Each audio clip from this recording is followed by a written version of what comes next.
probably more frequently remembered for his turbulent personal life and multiple marriages, Richard Burton was nonetheless regarded as one of the great British actors of the post-World War II period. Burton was born Richard Walter Jenkins in Pontrhydyfen, Wales, to Edith Maud Thomas and Richard Walter Jenkins, a coal miner. His mother died while he was a toddler and his father abandoned the family, leaving him to be raised by his sister Cecilia and her husband Alfred. He received a scholarship to Oxford University to study acting and made his first stage appearance in 1944. His first film appearances were in routine British movies such as Women of Dolwyn (1949), Waterfront Women (1950), and Green Grow the Rushes (1951). Then he started to appear in Hollywood movies such as My Cousin Rachel (1952), The Robe (1953), and Alexander the Great (1956). Added to this, he was also spending considerable time in stage productions, both in the UK and USA, often to splendid reviews. The late 1950s was an exciting and inventive time in UK cinema, often referred to as the British New Wave, and Burton was right in the thick of things, and showcased a sensational performance in Look Back in Anger (1959). He also appeared with a cavalcade of international stars in the World War II magnum opus The Longest Day (1962), and then on to arguably his most notorious role as that of Mark Antony opposite Elizabeth Taylor in the hugely expensive Cleopatra (1963).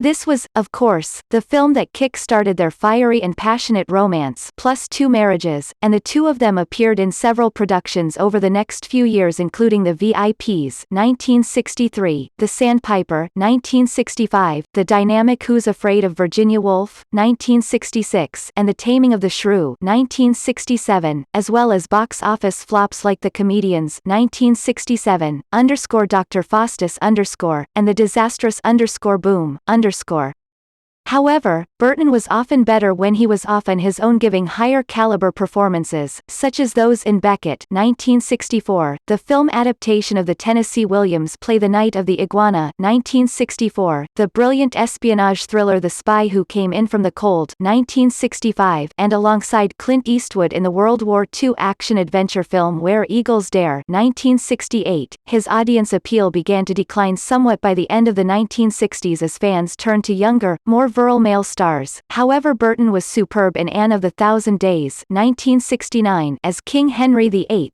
He put on a reasonable show in The Boring Raid on Rommel (1971), was over the top in The Awful Villain (1971), gave sleepwalking performances in Hammersmith as Out (1972) and Bluebeard (1972), and was wildly miscast in the ludicrous The Assassination of Trotsky (1972). By the early 1970s, quality male lead roles were definitely going to other stars, and Burton found himself appearing in some movies of dubious quality, just to pay the bills and support family, including Divorce Hers (1973), his last on-screen appearance with Taylor, The Klansman (1974), Brief Encounter (1974), Jackpot (1974), which was never completed, Exorcist II, The Heretic (1977), The Medusa Touch (1978), Absolution Breakthrough Circle of Two and the TV miniseries Wagner 1981.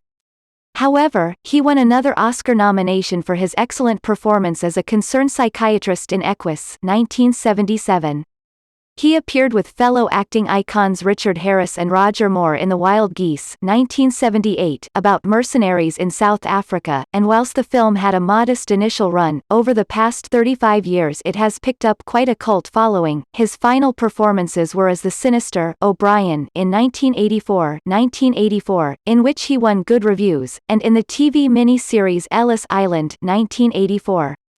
He passed away on August 5, 1984 in Celigny, Switzerland from a cerebral hemorrhage. Burton was an avid fan of Shakespeare, poetry and reading, having once said, "Home is where the books are."